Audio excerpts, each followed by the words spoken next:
गतकाली विभिन्न गणमाध्यम माननीय विरोधी दल नेता ओडिशा विधानसभा किसी मंतव्य देइछंती। मु एबे नवीन बाबू को प्रश्न पचारिबा चाहे जे आपणक मुहरु नीति एवं नैतिकता शोभा पाउ नाही एवं आपणकर एभलिया मंतव्य दुर्भाग्यजनक। आपणकर शासन समय रे जेतबे मुख्यमंत्री थिले 2019 रु 2024 रे मु मध्य विधानसभा विरोधी दल भारतीय जनता दल सदस्य थिले एवं सेतबे अनेक घटना घटुथला, किंतु आपण नीरव एवं राज्यवासी जेतबे आपण स्पष्टीकरण चाहुथिले सेतबे आपण नीरव एवं स्पष्टीकरण कि उत्तरदायित्वर कथा कहु नथिले। आर उत्तर देबे कि ममता मेहर हत्याकांड हो, चिटफंड घटना कथा हो, महंगा डबल मर्डर कथा हो कि आपणक समय स्वास्थ्य मंत्री नव दासंकर हत्या घटना हो, से समय आपणकर नीति नैतिकता एवं विधानसभा भितरे आचरण कुआडे जाइथिला आर उत्तर देबे कि।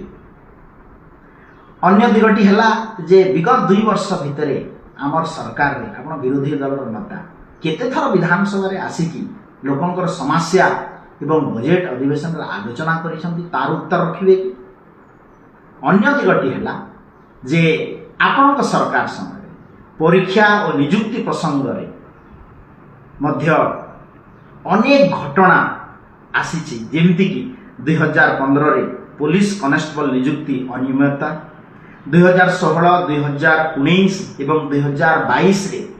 ओटीईटी प्रश्न पत्र लीक, 2018-2019 मेट्रिक प्रश्न पत्र विवाद, ओडिशा हाईकोर्ट रो एएसओ नियुक्ति परीक्षा प्रश्न, 2023 रे ओएससी जेई सिविल मैन परीक्षा बातिल एवं ओएससी अकाउंटेंट परीक्षा को नहीं परीक्षार्थी विक्षोभ, ये समस्त समय रे छात्र छात्री माने राजरास्ता को ओह्लाई थिले। आपनकर नीति नैतिकता सितबे कुआडे जाऊ गला,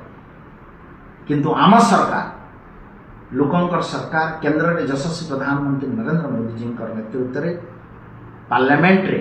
public examination prevention of unfair means act 2024 प्रणयन करी प्रश्न पत्र लीक और परीक्षा ठकई विरुद्ध रे कठोर आईनगत पदक्षेप ग्रहण करा जायछि एवं आम सरकार मध्य यहाकू विधानसभा रे पारित करिसंती एवं नीट प्रश्न पत्र लीक घटना को केंद्र सरकार गुरुत्व सहित नहीं। भारत वर्ष यशस्वी प्रधानमंत्री नरेंद्र मोदी जी यहाकू महापाप कहवा सहित दोषी विरुद्ध कठोर कार्यानुष्ठान ग्रहण करने देशवासी प्रतिश्रुति एवं सरकारी कल को निर्देश देते। छात्र छात्री माने चयनमूलक प्रतिवाद नुहे समाधानमूलक शासन चाहती। क्षमतारे थिला बेले आपणकर नीरवता एवं क्षमता छाड़िबा पड़े केवल प्रतिवाद यह राज्य युव समाज को आउ ग्रहणीय हेब नाही।